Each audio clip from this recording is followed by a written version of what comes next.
ஒரே நாடு நேயர்களுக்கு வணக்கம். நம்முடன் இன்று இணைந்திருப்பவர் ஊடக விவாதங்கள்ல அனல் தெரிக்குதுன்னா அங்க இவர் மறக்காம இருப்பாரு. அவர் திரு TDS ரவி அவர்கள். அவர்களை வரவேற்பதில் பெருமிதம் கொள்கிறோம். சார் வணக்கம் சார். ரொம்ப சந்தோஷம். ஒரே நாடுல நீதி சந்திக்கிறதுல ரொம்ப சந்தோஷம்.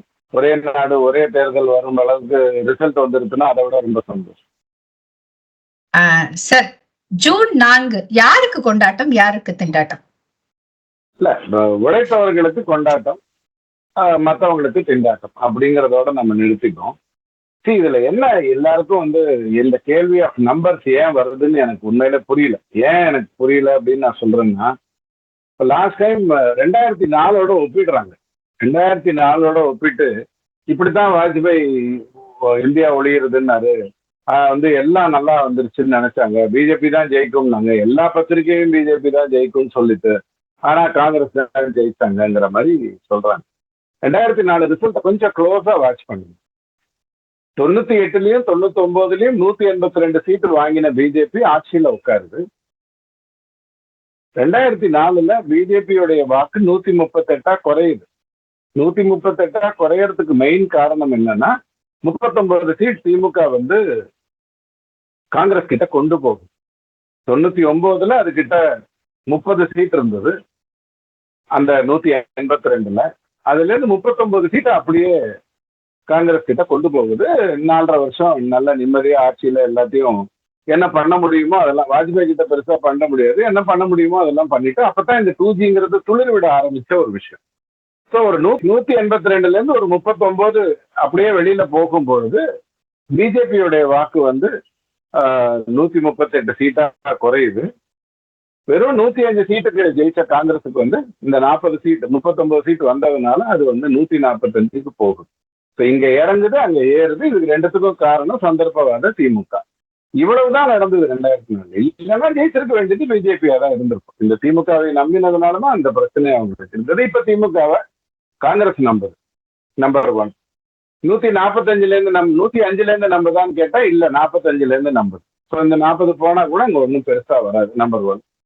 மூணாவது பாயிண்ட் என்னன்னா, அப்ப சிபிஎம்கே கிட்ட 43 சீட் வந்தது அந்த எலெக்ஷன்ல 2004.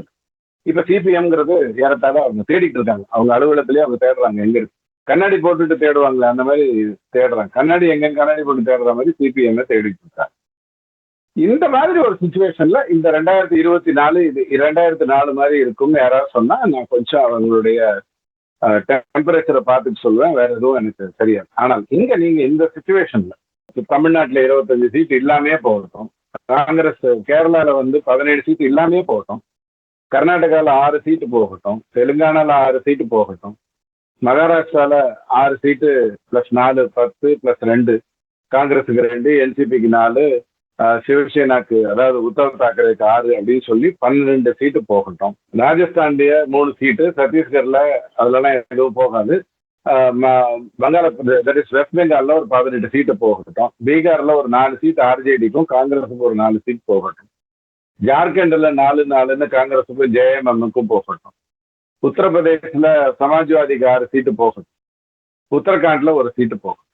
இது எல்லாமே இந்த மாதிரி பிச்சு இவ்வளவுதான் கொடுப்பேன்னு சொல்லிட்டு கொடுத்தா இந்திய அலையன்ஸுக்கு 140 சீட்டை தாண்டறதுக்கு வாய்ப்பு இல்லை. இதை இந்திய அலையன்ஸ் தொடங்குறதுல இருந்து நாம சொல்லிட்டு இருக்கோம். என்னோட டிவி விவாதங்கள்ல நான் தெளிவா சொன்னேன். ஐயா, மொத்த சீட்டே 150 தான். ஐயா, நீங்க எத்தனை பேர் கூட சேர்ந்ததே 150 தான்.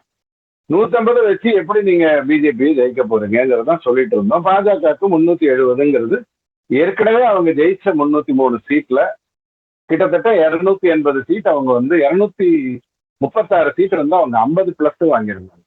அதற்கப்புறம் அவங்க உயர போறாங்க. இந்த 200 சீட்ல ஒரு 3 தேர்தலா ஜெயிக்காம இருந்தாங்க இல்லையா? Tamil Nadu, Andhra, to some extent Telangana, west பெங்கால்ல பாதி, ஒடிசால பாதி அப்படின்னு ஒரு 200 சீட்ல 3 தேர்தலாகவே ஜெயிக்காம இருந்த பிஜேபி அதுல ஒரு 50 சீட்டை கை வைக்க போகுதுங்கிறது தான் நிதர்சனம். அந்த 50 சீட் என்னன்னு கேட்டீங்கன்னா, தெலுங்கானால 4, ஆந்திரால 5, தமிழ்நாட்டுல என்னுடைய அபிப்பிராயத்துல 25-15 தான் ரிசல்ட் வரும். தமிழ்நாடு பிராக்மெண்டட் ஓட்டு போடாது. கேரளால 3, வெஸ்ட் பெங்கால்ல 18ங்கிறது 25 ஆக போகுது. அதுல எந்த மாற்று கருத்தும் இல்லை. ஒடிசால கண்டிப்பா 4 சீட்டு போன வாட்டியை விட அதிகமா வர போகுதுன்னு ஒரு 50 சீட்டை அவங்க தன்னோட சேர்த்துப்பாங்களே ஒழிய விளக்க போறது. ஏற்கனவே இருந்ததுல அவங்க தோத்து போலாமே, 303ல அவங்க தோக்கலாம் இல்லையா அப்படின்னு கேட்கறதா இருந்ததுன்னா, 282 2014 வந்தாங்க இல்லையா, முதல்ல மோடிஜி அப்படின்னு சொல்லிட்டு ஒரு பேங்க்ல வந்தாங்க இல்லையா, அதுல இருந்து 2019க்கு வரும்போது அவங்க தோத்தது 27 சீட்டு, புதுசா ஜெயிச்சது 55. அப்படிதான் இந்த 282ங்கிறது 303. ஸோ தோத்ததை விட டபுள் மடங்கு ஜெயிச்சதுனாலதான் பிஜேபி 303க்கு வந்தது. இப்ப 303ங்கிறது தோத்ததை விட ஜெயிப்பது 50ன்னு வந்ததுன்னா கூட அது 328 அல்லது 330 தான் வரப்போகுது வழி எந்த காரணத்துக்காகவும் யாரையும் நம்ப வேண்டிய அவசியம் இருக்க போகுது. இதை தவிர நீங்க பாத்தீங்கன்னா பிஆர்எஸ்ஓ அல்லது பிஜேடியோ, அதாவது பிஜு ஜனதா தளோ அல்லது ஒய்எஸ்ஆர் காங்கிரஸோ, இவங்கெல்லாம் கண்டிப்பா காங்கிரஸ் இந்தி கூட்டணி ஆதரிக்கிறத விட இதுக்குதான் ஆதரவு கொடுப்பாங்க. எதுக்கு? பிஜேபிக்கு தான் ஆதரவு கொடுப்பாங்க. ஸோ இதுதான் நம்ம சூழ்நிலையா எடுத்துக்க முடியும். களம் இப்படித்தான் இருக்குங்கிறது என்னோட. ஆளுநர் மாளிகையில பொதுவா இந்த மாதிரி விளக்கங்கள்லாம் கொடுக்க மாட்டாங்க. சுபா வீட்டுல 40 கிராம் தங்கம் தொலைஞ்சு போச்சு, உடனே கவர்னர் மாளிகையில இருந்து சுபா வீட்டில் எதுவும் தொலையவில்லை அப்படிலாம் சொல்ல மாட்டாங்க. ஏன்னா கவர்னர் மாளிகையுடைய வேலையே வேற.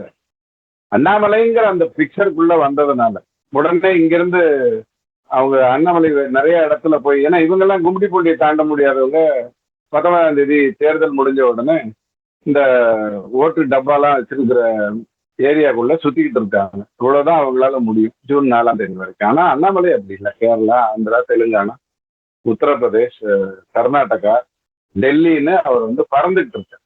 ஸோ இவங்க ஒரு செய்தியை உருவாக்குறாங்க. அண்ணாமலை மேல ஒரு குற்றச்சாட்டு கவர்னரிடம் கொடுக்கப்பட்டு உடனே அது டெல்லி எல்லா இந்தியா பூரா போகுமா? அது ஒரு செய்தி ஆகுமா? அங்க அண்ணாமலை போய் இந்த கேண்டிடேட்டுக்காக நான் பேச வந்திருக்கேன்னு, சார் உங்களை ஏதோ ஜெயில போட போறாங்களாமே அப்படின்னு ஒரு கேள்வி. எல்லா இடத்துலயும் முட்டாள் பத்திரிகையாளர் இருப்பான் இல்லையா, இங்க ஒரு முட்டாள் பத்திரிகையாளர் இருந்தா இல்லையா, அண்ணாமலை கிட்ட போய் கேட்டாங்க, சார் மாநில தலைவர் பதவி போய்விட்டால் நீங்கள் பிஜேபியில் இருப்பீர்களா அப்படின்னு ஒரு முட்டாள் கேட்டுச்சு. அந்த மாதிரி முட்டாள் எல்லா இடத்துலயும் இருப்பாங்க இல்லையா, எல்லா ஊர்லயும் இருப்பாங்க. ஸோ அதை கேட்கறதுக்காக முயற்சி பண்ணாங்க. அதை தடுக்கிறதுக்கு வேணா ஆளுநர் மாளிகையில இருந்து இந்த மாதிரி ஆளுநர் மாளிகையில இருந்து ரிப்ளை வரவே வராது. ஆனா இந்த பெருச்சாளி உள்ள நுழைஞ்சதுன்னு உடனே 2 வடையை தூக்கி போடுற மாதிரி அவங்க அதை பண்ணியிருக்காங்க. அண்ணாமலைக்கும் இந்த குற்றச்சாட்டுக்கும் இந்த விளக்கத்துக்கும் சம்பந்தமே இல்லாம அவர் வேற வேலையை பார்த்துட்டு இருக்காரு.